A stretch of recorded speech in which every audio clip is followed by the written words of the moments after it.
Don't talk to him. Court calls the case People versus Thomas Styron.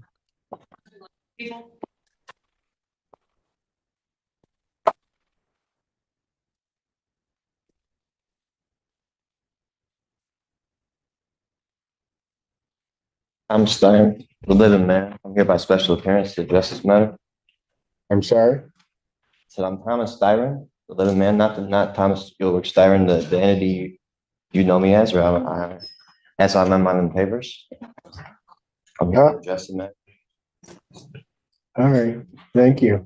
You wish to be represented by an attorney, sir? No, I'm here to address the appropriate persona. All right. I do have to advise, so you're going to represent, you need to stand in the middle of the podium where he's telling you to stand. Now. Mr. Allen. If you don't want to cooperate and handle things, he wanted you in the middle of the podium where you're supposed to be. If you don't want to be there, then say no. I'm telling you now to do it. If you want me to stand close to the mic, no problem.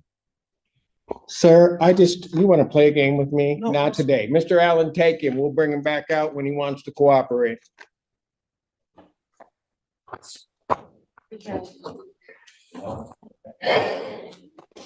Yeah, I need an interpreter for the last two and that one. May I swear the interpreter? Yes, is it for the last two cases? Yes. Yeah, that one we'll swear in. I am Tariq Samaritari Kade, the executor of the Tariq Samaritari Kade Living Trust and the registered owner of the Tariq Samaritari Kade Ex Relatione Kingdomon Wilson Estate. Right. So you are appearing here without an attorney. I do have to advise you that you are charged with the offense of fleeing and eluding in the third degree under the Motor Vehicle Code. That is a felony punishable by up to 5 years incarceration and or $1,000 fine plus court costs. Additionally, the Secretary of State could suspend your driving privileges for up to a year. Do you understand that, sir? I comprehend. Do you understand?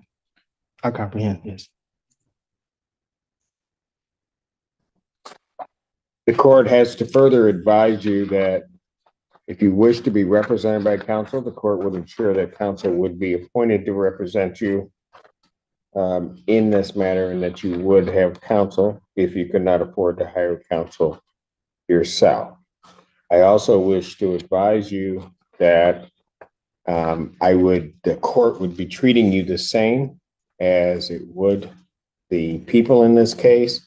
There are certain dangers to representing yourself in this matter, in that you will be required to abide by the Michigan court rules, the Michigan rules of evidence, and all of the cases and statutory requirements. You understand that? I do not. You do not. What is it about that you do not understand? It's against my religion to adhere or to assimilate to any statutory. Sir, I'm not asking anything about your religion. It is irrelevant to me.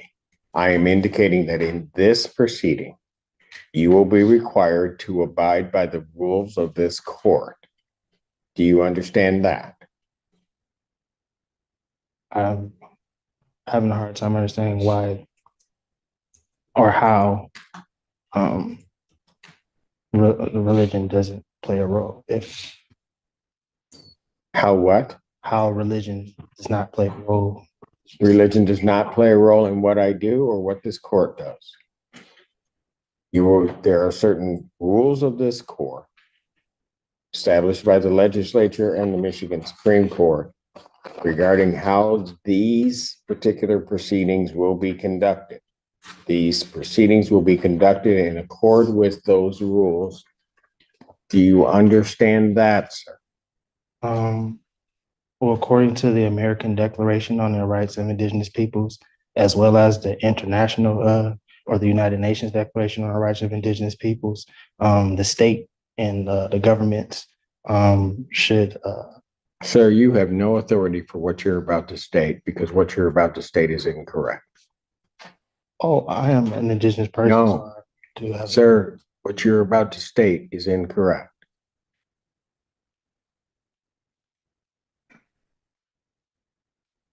Well, If you were on indigenous lands, if that's where you're going, then maybe you might be right. As it stands right now, this proceeding is not on indigenous land. well, that's a matter of perspective, sir. It is, and the only perspective that's going to matter on that is mine. We are not on indigenous lands subject to indigenous or tribal rules. Is You there a are law? subject to the rules of the Michigan Supreme Court as they are promulgated, both in terms of procedure and evidence. Do you understand that that's what's happening, sir? I do not. What is it that you do not understand? I don't understand. Because I'm going to tell you something, sir. If you are unable to establish or understand what I'm saying, and go through this with you again, I have to assume that there may be some reason why you don't understand. This court will take precautions to protect your rights, and I will be sending you for a competency evaluation to make sure that you are competent to stand trial and to stand in these proceedings.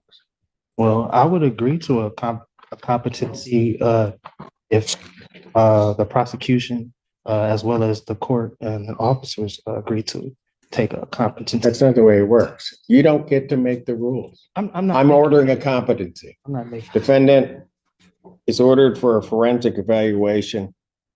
I will set a competency hearing in this matter for July 25th, 2024. At what time?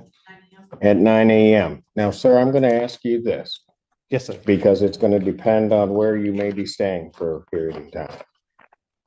If they send you information as to when you have your forensic interview, Yes, sir. are you going to cooperate and attend that interview? Under threat, duress, and coercion. Yes. Pardon? Under threat, duress, and coercion. Yes. No. Not how it works. I don't. I'm asking you, are you voluntarily going to cooperate? I say yes. Pardon? I mean, under it, yeah. I mean, is this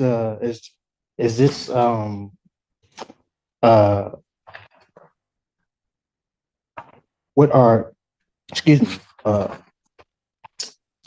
the what are you relaying to in regard? What are you insinuating in regards to where I will stay for a time? I'm going to make sure that we are going to have our forensic interview done. I've ordered a forensic interview.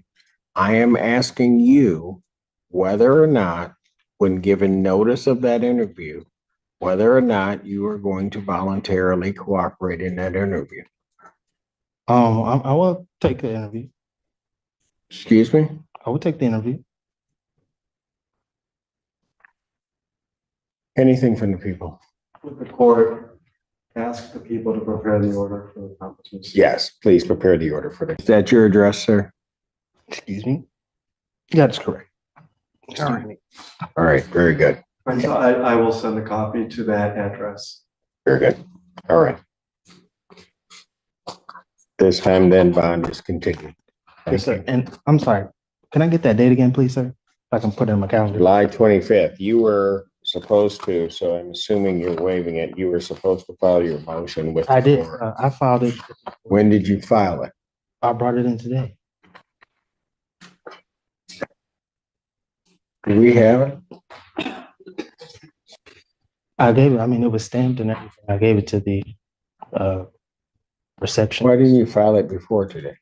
Well, as I stated at the last hearing, No, don't go through what you additional week. stated at the last hearing. Well, you You asked. knew that, no, you knew it was supposed to be filed before the day.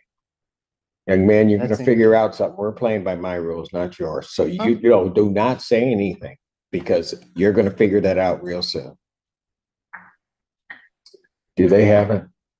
I have not received a response yet. Since I'm sending in for a competency, I can't hear that. I can't hear his motion in any event. So I won't hear his motion at this time.